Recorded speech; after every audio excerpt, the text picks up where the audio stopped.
Paris, le 7 décembre 1610. Ma chère amie, comme vous le savez depuis la mort d'Henri, mon époux, je désire m'installer à Coulommiers-en-Brie, dans le dessein de me retirer du monde et du bruit. J'ai trouvé, le long du Grand Morin, une prairie qui, fort marécageuse à l'heure où je vous écris, devrait, suivant les indications de personnes bien éclairées, devenir un terrain propice à l'élévation d'une demeure seigneuriale. J'ai donc décidé d'édifier en ces lieux mon nouveau château. Comme vous me l'aviez proposé, j'attends de vos amis conseils et savoirs pour la construction. Catherine de Gonzague et de Clèves, duchesse de Longueville. Paris, le 4 avril 1611. Ma chère duchesse, des circonstances exceptionnelles, que je vous expliquerai de vive voix, m'ont permis de mettre la main sur ce qui sera, j'ose l'espérer, les plans de votre futur château. J'ai en effet près de moi un des 3 dessins qui ont été envoyés d'Italie à la reine Marie de Médicis lorsqu'elle voulut faire bâtir à Paris le palais du Luxembourg. Je prends dès demain la diligence pour Coulommiers-en-Brie. Votre amie, Anne de Nemours. Coulommiers-en-Brie, le 6 juin 1612. Ma chère Anne, l'architecte, le sieur de Brosse, que vous m'avez dit être de vos amis, semble convenir à la tâche. Il me paraît honnête et de bons conseils. La construction devrait commencer avant l'hiver. Paris, le 24 février 1613. Ma chère duchesse, on gèle à Paris. J'espère que votre construction n'en souffre pas trop. Les terrassements avancent-ils comme vous souhaitez ?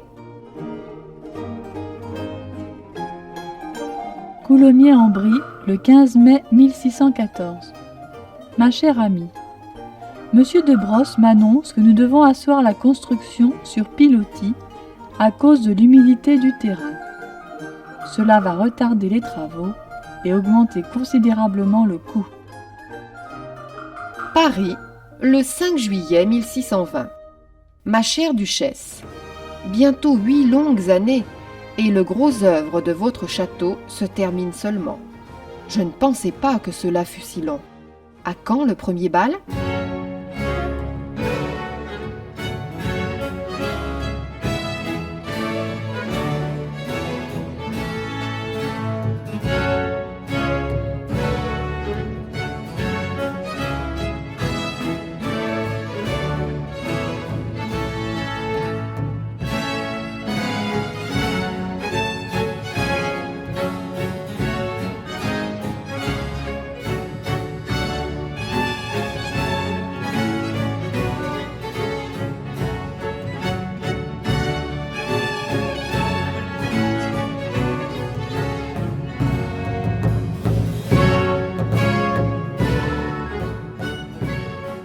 Coulommiers-en-Brie, le 7 avril 1624. Ma chère Anne, je viens d'apprendre avec peine la mort de votre époux. Je ne sais comment vous faire part de mon amitié dans de tels moments. Venez donc par la prochaine diligence. Vous pourrez voir les premières sculptures orner le château. Savez-vous qu'il ne compte pas moins de 338 ouvertures, portes, fenêtres et œils de bœuf ?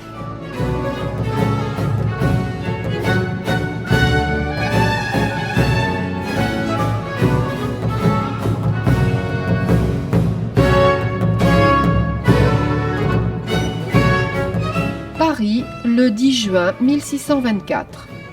Ma chère duchesse, cette visite m'a fait le plus grand bien. L'air de Coulommiers-en-Brie est si pur, il semble me convenir. Quelle idée originale avez-vous eue de me montrer la charpente de votre château ? Un véritable chef-d'œuvre.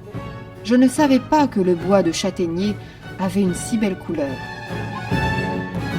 Coulommiers-en-Brie, le 20 avril 1626. Ma chère Anne, mes médecins ne me guérissent plus. Ma bonne amie, je sens mes forces partir dans une longue et fâcheuse maladie.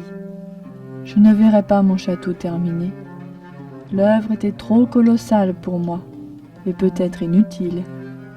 Les 11 cheminées monumentales, les 168 vases à fleurs, les 16 boules de Memphis, les 98 statues à gaines, les 56 aigles et cygnes.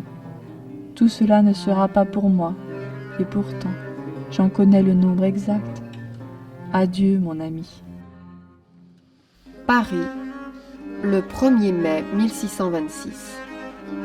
Ma très chère duchesse, votre morale est au plus bas, je cours vers vous. Mais sachez déjà que vous avez accompli une grande œuvre pour Coulommiers-en-Brie. Votre château est l'un des plus beaux qui ait existé. Il possède les fossés les plus admirés du moment. Ses jardins sont de toute beauté. Les rues des Capucins, du Pont-Neuf et du Trou-aux-Vaux se sont développées. Vous avez fait connaître et apprécier Coulommiers à vos amis. Des personnes comme vous apportent à une ville plus de revenus qu'elle n'en a jamais reçus. Soyez en paix. Vous avez là œuvré pour votre duché.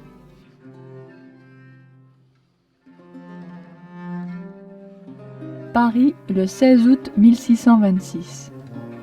Ma chère Anne, suivant votre conseil, me voici donc à Paris pour me faire soigner. Malheureusement, mon état ne s'améliore pas. Écrire devient un calvaire. Je viens, malgré cette souffrance, vous confier ces quelques lignes, mes dernières volontés. J'ai fait bâtir à côté du château l'église que vous connaissez pour y installer des moines capucins. Je souhaite y être enterré. Ainsi, je serai toujours proche de ce qui a réjoui mes plus belles années, mon château de Coulommiers-en-Brie. Catherine de Gonzague et de Clèves, duchesse de Longueville.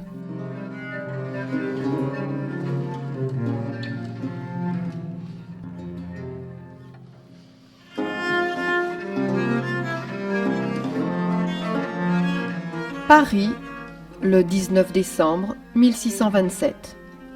Monsieur Henri II d'Orléans, duc de Longueville, fils de feu Catherine de Gonzague. Monsieur le duc, avec tout le respect que je portais à votre mère et celui que je porte à vous-même, je me permets de vous faire part de mes déceptions. Pourquoi n'avez-vous pas fait ramener le corps de votre mère pour l'inhumer sous l'autel de la chapelle de son château, comme était sa dernière volonté? Malgré l'attachement que vous prétendez avoir pour Coulommiers-en-Brie, vous semblez peu empressé à parachever l'œuvre de votre mère, Anne de Nemours. Paris, le 4 janvier 1627. Madame, votre lettre me va droit au cœur. Vous avez raison, j'aime cette ville tout autant que j'aimais ma mère. J'ai voulu garder son corps près de moi, c'est pourquoi elle est enterrée à Paris.